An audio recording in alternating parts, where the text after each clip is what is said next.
নমস্কার বন্ধুরা, কাজল ভিলেজ কিচেনে সকলকে স্বাগত জানাই। রোজকার মতো আজও রান্নাঘরে চলে এলাম। আজকের রেসিপি প্রথম থেকে লাস্ট পর্যন্ত দেখতে থাকুন, ভীষণই ভালো লাগবে। তো চলুন তাহলে শুরু করা যাক। এখানে আমি পিঠে করার জন্য এখানে সুজি নিয়ে নিয়েছি। তোমরা চাইলে চালের গুঁড়িও নিতে পারো। আমি আজকে চাল ছাড়াই আর একেবারে গরুর দুধ বা প্যাকেট দুধ ছাড়াই আজকে করে দেখাবো। এই পিঠে একবার খেলে বারবার খেতে ইচ্ছে করবে আর খুবই তাড়াতাড়ি হয়ে যায়। তার জন্য আমি এখানে নিয়েছি এক বাটির থেকে কিছু কম সুজিটা একটা বাটির মধ্যে নিয়ে নেব। আর যতটা আমি সুজি নিয়েছি ততটাই দেব জল। এখানে আমি একটু উষ্ণ জল নিয়েছি, আমি ঠিক অতটাই জল নিয়েছি। এবারে দিয়ে দেবো এই সুজির মধ্যে জলটা দিয়ে খুব ভালো করে একটু মিশিয়ে নেব। আগে জলটা দিয়ে খুব ভালো করে সুজিটাকে ভিজিয়ে দিলাম। এবার আমি এটাকে ঢাকা দিয়ে দেবো। 10 মিনিটের থেকে কমই ঢাকা দেবো, 5 মিনিট মতো ঢাকা দিলেই হবে। যেহেতু আমি এখানে গরম জল দিয়েছি, খুব তাড়াতাড়ি এটা ভিজে যাবে। পর ফিরে এলাম। এখানে সুজিটা বেশ একেবারে ভিজে গেছে, জলটা সবটাই টেনে নিয়েছে। এখানে নেব আমি একটা মিক্সিং জার। চাইলে তোমরা এটা না বেটেও করতে পারো, বেটে দিলে পরে খেতে কিন্তু ভীষণ ভালো লাগবে। সমস্ত সুজিটাই আমি এর মধ্যে দিয়ে দেবো। তো সুজিটাই দিয়ে দিলাম। এর মধ্যে দেব আমি দুটো এলাচ। যেহেতু পিঠে করছি, এলাচ দিলে পরে এই সেন্টটা কিন্তু দারুণ হয়, খেতে ভীষণই ভালো লাগে। আর দেব এর মধ্যে 2 চামচ চিনি। খুব বেশি চিনি দেব না, 4 চামচে 2 চামচ দিয়ে দেবো চিনি। দিয়ে অল্প আমি আরও একটু জল দিয়ে দেব। এখানে ধরতে গেলে আমি এক বাটি জল এখানে ব্যবহার করছি। এক বাটি জল দিয়ে খুব ভালো করে এবারে মিক্সির ঢাকাটা দিয়ে আমি বেটে নেব আগে। তো এখানে আমি সুজিটাকে আর চিনি এলাচটাকে খুব ভালো করে বেটে নিয়েছি। যেই বাটিতে সুজি দিয়েছিলাম সেই বাটিতেই ঢেলে নেব। সমস্তটাই বাটির মধ্যে ঢেলে নিলাম। একটুখানি জল দেব, সামান্য অল্প একটু জল দেব। দিয়ে আমি মিক্সিটাকে খুব ভালো করে ধুয়ে এই জলটা নিয়ে নেব। এটা কিন্তু বেশি পাতলা করা যাবে না, আমি দেখিয়ে দিচ্ছি ঠিক কীরকম থাকবে। এরকমই থাকবে, এর থেকে একেবারে পাতলা করলে কিন্তু হবে না, তাহলে কিন্তু পিঠেগুলো খেতে ভালো লাগবে না। আমি আরও একটু ফেটে নিলাম। এবারে এখানে দেব অল্প করে একটু 1 চিমটি মতো লবণ। যেহেতু পিঠে করছি, একটু স্বাদ মতো অল্প একটু লবণ দিলে খেতে ভীষণই ভালো লাগবে। দিয়ে দিলাম লবণ, দিয়ে আমি একটু ঘেঁটে নেব। এবারে এর মধ্যে যেটা দেব, আমি বেকিং সোডা আর বেকিং পাউডার নিয়েছি, এগুলো এর মধ্যে দিয়ে দেব। দিয়ে দেবো এখানে আমি অল্প একটু বেকিং সোডা আর দেবো এখানে বেকিং পাউডার। এতে করে পিঠেগুলো যেমনই সফট হবে তেমনই কিন্তু বেশ নরম হবে। দুটো উপকরণই দিয়ে দিলাম। দিয়ে এবার খুব ভালো করে ফেটে নেব। অপরদিকে কড়াতে কিন্তু জল গরম হতে বসিয়েই দিয়েছি। খুব ভালো করে আমি ফেটে নিলাম। এবারে আমি এর ঘনত্বটা ঠিক দেখাচ্ছি কিরকম হবে। এর ঘনত্বটা ঠিক এরকমই হবে, ঠিক এরকমই মোটা করে একটা ব্যাটার রেডি করে নিতে হবে। যেরকম ঠিক আমরা ইডলি করি সেরকমই একটা ঘন ব্যাটার রেডি করে নিতে হবে। এখানে নিয়েছি আমি কয়েকটা ছোট ছোট বাটি। এই বাটিগুলোর মধ্যে একটু তেল ব্রাশ করে দেবো। লবণটা রেখে দেবো, লবণটা অন্য কাজে ব্যবহার হয়ে যাবে। একটুখানি ঝেড়ে ঝেড়ে এর মধ্যে একটু ব্রাশ করে দেব। এতে করে পিঠেগুলো কিন্তু খুব সহজেই বাটি থেকে ছেড়ে আসবে। আমি তো এখানে ছোট ছোট কাঁচের বাটি নিয়েছি, তোমরা চাইলে এখানে স্টিলের বাটিও ব্যবহার করতে পারো। এগুলোকেই এইভাবে একটু তেল ব্রাশ করে নিলে কিন্তু খুব সহজেই বেরিয়ে আসবে পিঠেগুলো। স্টিলের বাটি নিলে ওর মধ্যেও কিন্তু একটু এইভাবে তেল ব্রাশ করে দেবে। এগুলোকেই আমি খুব ভালো করে তেল ব্রাশ করে নিলাম। এবারে এখানে একটা হাতা নিয়ে নিয়েছি। এই ব্যাটারটা ঠিক আমি এখানে অল্প অল্প করে আগে দিয়ে দেব। সব বাটিগুলোতেই অল্প অল্প করে আগে দেব। খুব বেশি ভরবো না, একদম সামান্য অল্প অল্প দিতে হবে।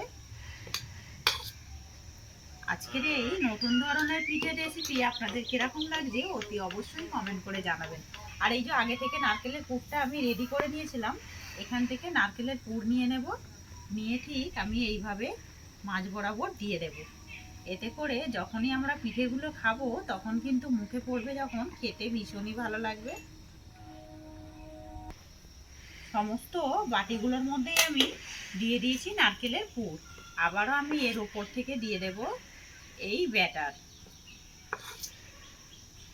এখানে কোনো রকম চালও ভেজাতে লাগলো না, আর খুবই সহজেই একটা মজাদার পিঠে কিন্তু এই শীতে একেবারে রেডি হয়ে গেল।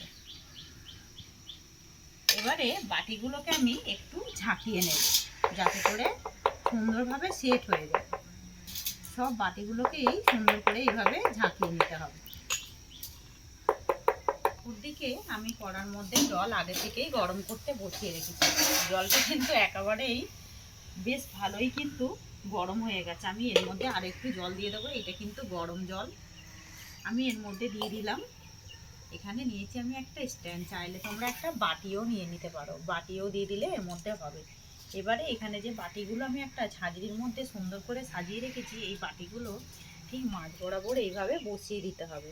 বসিয়ে দেওয়ার পরে আমি ঢাকা দিয়ে এটাকে 3 থেকে 4 মিনিট মতো ভালো করে এইভাবে একটু রান্না করে নেব। তারপরে আমি দেখাচ্ছি এটা কি করব। 3 মিনিট মতো হয়ে গেছে। 3 মিনিট পর ঢাকাটা খুলেছি। কতটা সুন্দরভাবে পিঠেগুলো বেকিং পাউডার আর সোডা দেবার কারণে একদম সুন্দরভাবে কিন্তু ফুলেছে।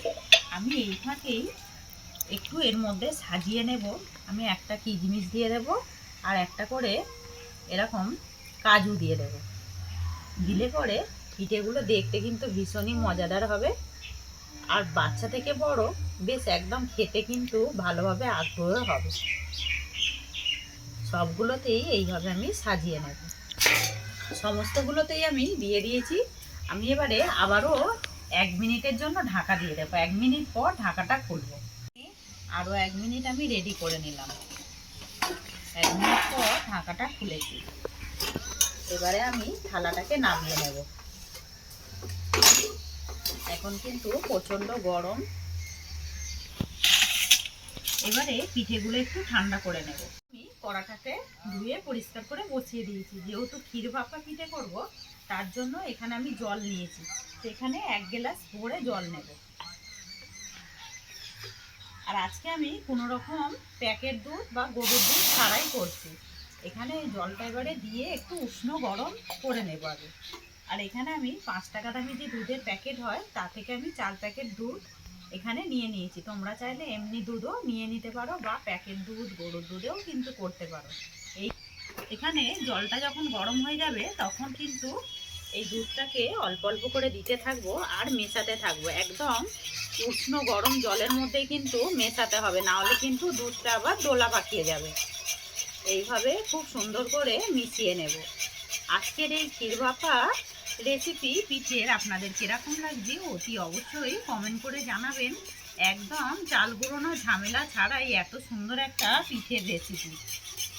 এবারে এইটাকে আমি একটু ফুটতে দেবো। তো তার আগে এর মধ্যে দিয়ে দেবো 2টো এলাচ। 2টো এলাচ দিয়ে দেবো একটু ফাটিয়ে নিয়ে। এতে করে ক্ষীরের টেস্টটা কিন্তু বেশ দারুণ আসবে। আমি 2টো এলাচ দিয়ে দিলাম।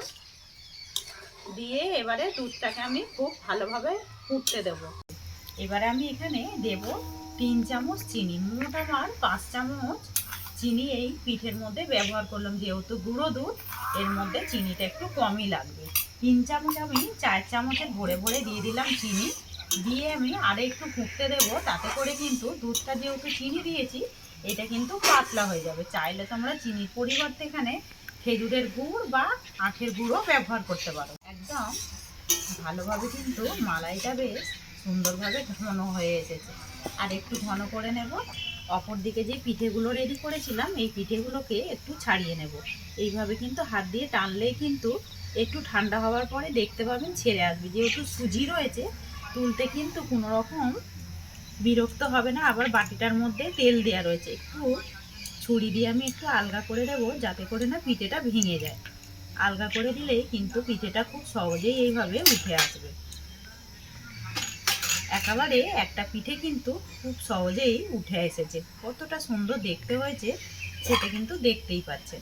সমস্ত পিঠেগুলোকেই বাটির মধ্যে আমি এইভাবেই বের করে নেব আগে বাটি থেকে। দুধটা একেবারে একদম অল্প হয়ে এসেছে। এখানে যে আমি নারকেলের পুরটা বেঁচে আছে, এই নারকেলের পুরটা আমি এই মালাইয়ের মধ্যে সমস্তটাই দিয়ে দেবো। দিয়ে আমি আবারও খুব ভালো করে মিশিয়ে নেব। যখন এই নারকেলগুলো মুখে পড়বে তখন কিন্তু খেতে আরও বেশি ভালো লাগবে। আবার এর মধ্যে গুড় রয়েছে যেহেতু, এবারে যে আমি এখানে পিঠেগুলোকে বের করে রেখেছি, এই পিঠেগুলোকে আমি এর মধ্যে একটা একটা করে দিয়ে দেব। আজকের এই পিঠের রেসিপি আপনাদের কিরকম লাগলো অতি অবশ্যই কমেন্ট করে জানাবেন। একটুখানি এইভাবে দুধ তুলে তুলে এর মধ্যে দিয়ে দেব মালাই।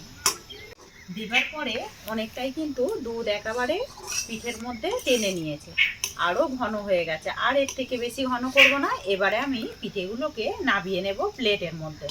তো আজকের রেসিপি আগেই বলেছি, একবার হলো কিন্তু এইভাবে এই শীতে ট্রাই করে খেয়ে কমেন্ট করে জানাবেন এই মালাই ভাপা পিঠে আপনাদের কিরকম লাগলো। একদম নতুন ইউনিক। এবারে বেশ কিছুটা মালাই তুলে আমি এই বাটির মধ্যে দিয়ে দেব। সমস্ত পিঠেগুলো একটা প্লেটের মধ্যে নামিয়ে নিলাম।